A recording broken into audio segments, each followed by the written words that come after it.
Hey, Simply Sugar here with the morning news rundown. Let's get right to it. We're going to recap what happened this weekend, some large stories. So, Ghislaine Maxwell petitions the Supreme Court. She's filed an appeal to overturn her 2021 conviction. Her lawyers are arguing she was covered by Epstein's 2007 plea deal and should not have been prosecuted in New York. Survivors and legal experts say this could delay further justice and hide elite involvement. You know what that reminds me of? Remember that Bill Cosby's conviction was overturned because he had reached a deal with prosecutors and they somehow went back on their word and prosecuted him anyway. So there is precedent for something to be overturned in this nature, and I'm wondering if they're even going to cite that case as for cause. I don't know, I'm not a lawyer, but it sounds very familiar. And again, it's bait and switch. Trump is always doing something with his right hand while doing something with his left hand. Don't look here, look there. So we woke up to tariffs and news that our tomatoes and produce are going up 10%, your gas is going up 20%, your clothing's going up 30%, and it's all a distraction away from what's happening here. But we got to keep the pressure on as more and more MAGA supporters are ditching Donald Trump. Big names like Joe Rogan.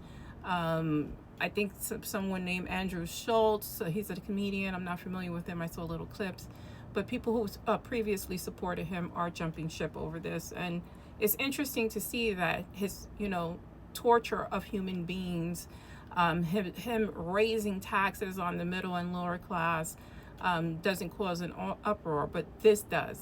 It's children are involved in all of that too. Children will starve, children are getting deported, children's families are being broken up. So there's that.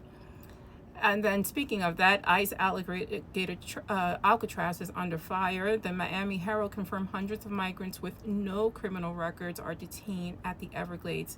They actually released the detainee list they got a hold of. So if you're looking for a relative, I would search there first because that's the only information you're really going to get at this time.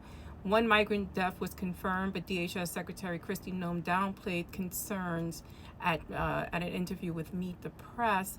This is one confirmed death. I'm sure there's many others. What about the people who went to CCOT? What about the people we deported to other third-party countries? What about the people in Guantanamo? They don't have to report, and if they do report, it's going to be a low number, something lower than what's happening there. The torture that these people are going under, it is a concentration camp. I know that I keep saying that, but that needs to be hammered home. It's cruel to human beings.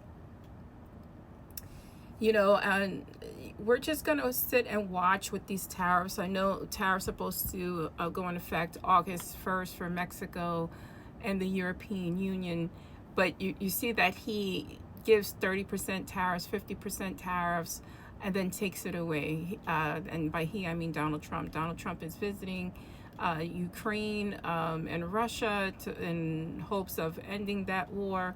And what a better way to take the shine off of the Epstein case is to finally negotiate something with Putin. I wonder what else he's going to give up. That's the morning news rundown. I'm Simply Sugar. Let me know your thoughts.